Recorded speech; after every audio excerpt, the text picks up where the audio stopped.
সবাইকে আসসালামু আলাইকুম। Welcome back to my channel. পঞ্চম শ্রেণীর শিক্ষার্থী বন্ধুরা, আশা করি তোমরা সবাই ভালো আছো।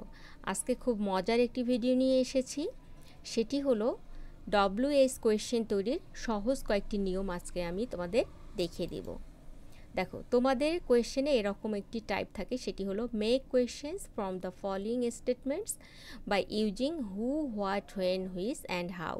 Make questions from the underline words, মানে একটা সেন্টেন্স দেওয়া থাকবে, সেই সেন্টেন্সের একটি ওয়ার্ডে আন্ডারলাইন করা থাকবে, সেই ওয়ার্ড ধরে তোমাদের প্রশ্ন করতে হবে, প্রশ্ন মেক করতে হবে। হ্যাঁ, দেখো, Nasrin should not eat a lot of chocolate. এখানে নাসরিন নিচে আন্ডারলাইন করা আছে, যখন ব্যক্তি নিচে আন্ডারলাইন করা থাকবে তখন আমরা WH ওয়ার্ড হিসাবে কোনটা নিতে পারি? হু। Who should not eat a lot of chocolate. হ্যাঁ, এবার দেখো WH ওয়ার্ডস কোনগুলো। হু মানে কে, কে কে কারা। হোয়েন কখন, হোয়াট কি, হোয়ার কোথায়, হুইচ কোনটি, কোনটি কোনগুলি, হোয়াই কেন কি কারণে কি জন্য, হাউ কেমন কিভাবে কেমন করে, হাউ মেনি মানে কত, হাউ অফেন কতবার। হ্যাঁ, দেখো ইংরেজিতে হ্যাঁ বোধক বাক্যের গঠন। প্রথমে সাবজেক্ট থাকবে, তারপরে অক্সিলিয়ারি ভার্ব থাকবে। অক্সিলিয়ারি ভার্ব যদি না থাকে তাহলে সাবজেক্টের পরে কি থাকবে? মেইন ভার্ব থাকবে। তারপরে অবজেক্ট বা কমপ্লিমেন্ট থাকবে। তারপরে এক্সটেনশন মানে বাদ বাকি অংশ থাকবে। আমরা এই উদাহরণ দেখি। I eat fruits regularly. দেখো, আইটা এখানে সাবজেক্ট, ইটটা হলো মেইন ভার্ব, মানে এখানে অক্সিলিয়ারি ভার্ব নাই, সাহায্যকারী ভার্ব নাই। আই ইট ফ্রুটস, এই যে ফ্রুটসটা কি? Object. I eat fruits regularly. I am eating fruits regularly. হ্যাঁ, যখন এই যে অ্যাম ইজ আর থাকবে, সাহায্যকারী verb am is are was were এগুলো থাকবে, তখন ভার্ব মেইন ভার্বের শেষে তোমাদের আইএনজি বসাতে হবে। I am eating fruits regularly. He is watching TV. হ্যাঁ, হ্যাঁ বোধক বাক্যের এই গঠন। এখন আমরা দেখি প্রশ্নবোধক বাক্যের গঠনটা কি হবে।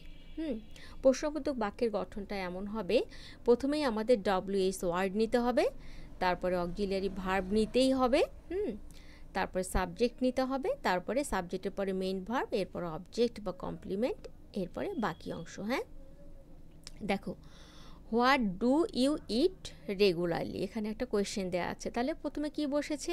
WH ওয়ার্ড, তারপরে সাহায্যকারী ভার্ব হিসাবে ডু, এরপরে সাবজেক্ট বসলো ইউ, এরপরে মেইন ভার্ব, বাকি অংশ। What are you eating regularly, same দেখো, প্রথমে WH ওয়ার্ড, তারপরে সাহায্যকারী ভার্ব, সাবজেক্ট, মূল ভার্বের শেষে আইএনজি এবং বাকি অংশ। এবার আমরা একটু অক্সিলিয়ারি ভার্বগুলোর উদাহরণ দেখে নিই। হ্যাঁ, বি ভার্বের ফর্ম কোনগুলো বা কোনগুলোকে আমরা বি ভার্ব বলবো, সেগুলো হলো am, is, are, was, were, being, been. Being বিনটা তোমাদের বইয়ে নাই, এগুলো আছে am, is, are, was, were. Form of have, হ্যাভের ফর্ম কোনগুলো থাকবে? Have, has, had. আর ডু ভার্বের ফর্ম কোনগুলো? সাহায্যকারী ভার্ব হিসাবে যখন ডু ভার্ব ব্যবহৃত হবে তখন ভার্বের ফর্মগুলো কোনগুলো? Do, does, did. আর মোডাল অক্সিলিয়ারিস কোনগুলো? কোনগুলোকে আমরা মোডাল সাহায্যকারী ভার্ব বলবো? সেগুলো হলো যে may, might, can, could, will, would, shall, should, must, ought to. হ্যাঁ, তো তোমাদের বইয়ে মে, মাইট, এই যে ক্যান, কুড আছে, উইল উড আছে, শুড আছে, হ্যাঁ, মাস্ট, অট টু এগুলো তোমাদের বইয়ে নাই। এখন দেখো ইংরেজিতে প্রশ্নবোধক বাক্যের গঠনটা কেমন হবে। প্রথমেই WH ওয়ার্ড হবে, এর আগে দেখালাম আমি এই গঠনটা। তারপরে অক্সিলিয়ারি ভার্ব থাকবে, তারপর সাবজেক্ট থাকবে, তারপর verb, main verb, object, extension. দেখো, শি ইজ ওয়াচিং টিভি, এখানে টিভির নিচে আন্ডারলাইন করা আছে, তার মানে কি? কোনো বস্তু নিচে আন্ডারলাইন করা আছে, তখন আমরা কি দিয়ে প্রশ্ন করব? তখন শুরু করব হোয়াট, কি? She is watching TV, say TV দেখছে। সে কি দেখছে? টিভি দেখছে। তাহলে হোয়াট বসলো, তারপরে কি? এই যে সাহায্যকারী ভার্ব এখানে দেয়াই আছে, ইজ বসবে, তারপরে সাবজেক্ট বসবে she, what is she watching, তারপরে শেষে কোয়েশ্চেন মার্ক আমাদের দিতে হবে, মানে প্রশ্নবোধক চিহ্ন দিতে হবে। আরেকটা দেখো, Saikat was reading at 6 o'clock yesterday. হ্যাঁ, তাহলে ব্যক্তির নিচে আন্ডারলাইন করা আছে। আমি একটু আগে বললাম, যখন ব্যক্তির নিচে আন্ডারলাইন করা থাকবে তখন আমাদের হু দিয়ে কোয়েশ্চেন মেক করতে হবে, শুরু করতে হবে। তাহলে প্রথমে হু বসালাম, তাহলে হু এর পরে এখানে সাহায্যকারী ভার্ব কোনটা? এখানে ওয়াজ। হু ওয়াজ রিডিং। যখন হু দিয়ে আমরা প্রশ্ন করব তখন এখানে কি এই মানে সাবজেক্টের নিচেই তো আন্ডারলাইন করা আছে, এই জন্য সাবজেক্ট আর বসবে না এখানে। হু ওয়াজ, তারপর মেইন ভার্বের শেষে I N G, who was reading at 6 o'clock yesterday। আরেকটি দেখো, Saikat and his father were reading a story book at 8 o'clock yesterday। সৈকত এবং তার বাবা গতকাল 8টার সময় গল্পের বই পড়ছিল। হ্যাঁ, তাহলে রিডিং স্টোরি বুক, এটা নিচে দাগ দেয়া আছে। রিডিং স্টোরি বুক মানে গল্পের বই পড়ছিল, তাহলে কি করছিল। হ্যাঁ, তাহলে হোয়াট দিয়ে প্রশ্ন করতে হবে। হোয়াট আর সাহায্যকারী ভার্ব ওয়্যার তো এখানে আমাদের উত্তরে দেয়াই আছে। What were Saikat and his father, এই যে Saikat and his father subject. Doing, এই যে কি করছিল, মেইন ভার্ব হিসাবে তাহলে ডু হবে। Doing at 8 o'clock yesterday। আরেকটি দেখো, Seema reads funny stories in her leisure time. হ্যাঁ, সীমা অবসর সময়ে গল্পের বই পড়ে। তাহলে কি করে অবসর সময়, প্রশ্নটা আমাদের কি করতে হবে, কি করে সীমা অবসর সময় কি করে। তাহলে এই যে হোয়াট দিয়ে প্রশ্ন করতে হবে, শুরু করতে হবে। হোয়াট ডাজ, এখন যখন এই যে বি ভার্ব থাকবে না, অ্যাম, ইজ, আর, অ্যাজ, আর এগুলো থাকবে না, সেক্ষেত্রে আমরা কি বসাবো, সাহায্যকারী ভার্ব হিসাবে ডু, ডাজ বা ডিড নেব। হ্যাঁ, তাহলে কখন ডু বসাবো, কখন ডাজ বসাবো বা কখন ডিড বসাবো। পাস্ট টেন্সের ক্ষেত্রে ডিড আর প্রেজেন্ট টেন্সের ক্ষেত্রে ডু বা ডাজ বসাবো। হ্যাঁ, তাহলে আমরা কিভাবে বুঝবো কোনটা প্রেজেন্ট টেন্স কোনটা পাস্ট টেন্স, তাহলে আমরা ভার্ব দেখে, মেইন ভার্ব দেখে বুঝবো যে সেটা প্রেজেন্ট টেন্স না পাস্ট টেন্স। দেখো, সীমা সাবজেক্টটা একজন, সিঙ্গুলার নাম্বার। একজন হলে তখন মেইন ভার্বের শেষে এস বা ইএস বসে। যখন মেইন ভার্বের শেষে এস বা ইএস বসবে তখন সেটা কি হবে, প্রেজেন্ট টেন্স। হ্যাঁ, তাহলে সিঙ্গুলার নাম্বার হলে মেইন ভার্বের শেষে এস বা ইএস হবে। যখন সাবজেক্ট সিঙ্গুলার নাম্বার হবে তখন আমরা সাহায্যকারী ভার্ব হিসাবে ডাজ নেব। তোমরা আর একটা টেকনিক ফলো করতে পারো, যে অনেক সময় যদি তোমাদের ভুল হয় যে কোনটা সিঙ্গুলার কোনটা প্লুরাল তোমরা বুঝতে পারছো না, সেক্ষেত্রে তোমরা দেখবে সাবজেক্টের পরে যে ভার্ব আসে সেটার শেষে এস বা ইএস যোগ করা আছে কিনা। যদি এস বা ইএস যোগ করা থাকে তোমরা খুব সহজেই সাহায্যকারী ভার্ব হিসাবে কী নেবে, ডাজ নেবে। আর যদি এস বা ইএস না থাকে সেক্ষেত্রে কী নেবে, সাহায্যকারী ভার্ব ডু নেবে।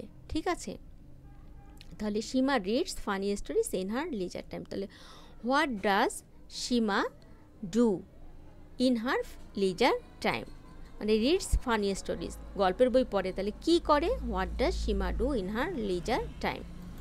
আর একটা দেখো, people sing a song for the person. হ্যাঁ, এখানে দেখো সাবজেক্ট কি, পিপল। পিপল মানে লোকজন, মানে এখানে কি সাবজেক্ট যেটা আছে এটা কি একজন বোঝাচ্ছে, সিঙ্গুলার নাম্বার না। পিপল মানে লোকজন, মানে অনেক লোক বোঝাচ্ছে, একের অধিক বোঝাচ্ছে। তখন দেখো একের অধিক যখন বোঝাবে তখন আমরা সাহায্যকারী ভার্ব হিসাবে ডু নিব। হ্যাঁ, তাহলে আর একটি বিষয় আমি একটু আগে বললাম, টেকনিক দেখবে তোমরা, টেকনিকটা ফলো করবে। ভার্বের শেষে কিন্তু এখানে এস বাই যে সিংটা ভার্ব সিংয়ের শেষে কিন্তু এস বাই এস দেয়া নাই। যখন এস বাই এস দেয়া থাকবে না তখন তোমরা ডু বসাবে। আর যখন এই যে ভার্বটা পাস্ট ফর্ম থাকবে তখন সেটা কি বসাবে, ডিড বসাবে। সিং তো প্রেজেন্ট টেন্স। হ্যাঁ, সিংয়ের পাস্ট ফর্ম হলো স্যাং, যদি স্যাং থাকতো তখন আমরা ডিড বসাতাম। তাহলে হোয়াট ডু, এই যে সাবজেক্ট বসলো people, do for the person. একইভাবে দেখো, the children play games and sing. শিশুরা খেলাধুলা করে এবং গান করে। তাহলে শিশুরা এর নিচে আন্ডারলাইন করা আছে কি করে, তাহলে এই যে চিলড্রেন, দ্য চিলড্রেনটা কি সাবজেক্টটা একের অধিক শিশুরা, তাহলে ডু বসবে। What do the children do. ঠিক আছে, আর একটা দেখো, they come to the club to practise speaking English. তাহলে প্র্যাকটিস স্পিকিং ইংলিশ, তারা ইংরেজি কথা বলা অনুশীলন, প্র্যাকটিস চর্চা করে, তারা এই জন্য ক্লাবটাতে আসে, ইংরেজি কথা বলা চর্চা করার জন্য ক্লাবে আসে। এইটা নিচে আন্ডারলাইন করা আছে। তাহলে তারা প্রশ্নটা আমরা কি দিয়ে করব, হোয়াই, কেন আসে তারা। তাহলে হোয়াই, এই যে দে মানে তারা, সাবজেক্ট প্লুরাল নাম্বার, একের অধিক হলে আমরা সাহায্যকারী ভার্ব আমরা কি নেব, do. Why do they come to the club, এখানে ক্লাব হবে, ক্লাস দিয়েছি ভুল করে, ক্লাব হবে। আর একটা এক্সাম্পল দেখো, I met him yesterday at the book shop. আমি গতকাল তার সাথে বুক শপে দেখা করেছিলাম। বুক শপ কি, কোথায় দেখা করেছিলাম? বুকশপে। একটা জায়গা, স্থান বোঝাচ্ছে। তখন আমরা কি করব? হোয়ার দিয়ে শুরু করব। এখন দেখো সাবজেক্টের পরে এই যে মেট, এটা কিন্তু পাস্ট টেন্স, হ্যাঁ? মিটের পাস্ট টেন্স হলো মেট। তাহলে সাবজেক্টের পরে ভার্বটা দেখলে আমরা বুঝতে পারবো যে আমরা ডু বসাবো, ডাজ বসাবো নাকি ডিড বসাবো, হ্যাঁ? তাহলে মেটটা হলো পাস্ট টেন্স, তাহলে আমরা অবশ্যই ডব্লিউএস ওয়ার্ডের পরে কি বসাবো সাহায্যকারী ভার্ব হিসাবে? ডিড বসাবো, হ্যাঁ? তাহলে আই, যখন আই দিয়ে কোনো উত্তর থাকবে, এরকম সেন্টেন্স দেওয়া থাকবে, তখন এই সাহায্যকারী ভার্বের পরে অবশ্যই ইউ বসাবে তোমরা। আরেকটি বিষয় বলি যে অনেক সময় যদি তোমরা দেখো কোয়েশ্চেনের মধ্যে ইয়েস্টারডে দেওয়া আছে বা last day, last month, last week, last year, তখনই সেটা তোমরা ধরে নিবে সেটা পাস্ট টেন্স। অবশ্যই তখন ডব্লিউএস ওয়ার্ডের পরে সাহায্যকারী ভার্ব হিসাবে ডিড বসাবে। হোয়ার ডিড ইউ, এই সাবজেক্ট বসালো ইউ। যখনই ডিড বসাবে তখনই কিন্তু এই মেইন ভার্বটার আবার প্রেজেন্ট ফর্ম তোমাদের বসাতে হবে। তাহলে দেখো এই যে MEET, মিটের পাস্ট টেন্স হলো মেট, ঠিক আছে? তাহলে where did you meet him.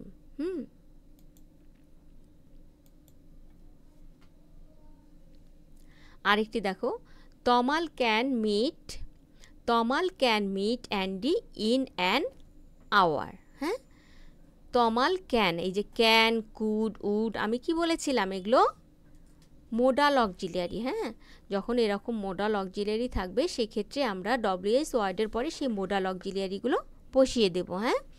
Tamal can meet Andy in an hour, এই যে অ্যান আওয়ার, 1 ঘন্টার মধ্যে, একটা সময় বোঝাচ্ছে।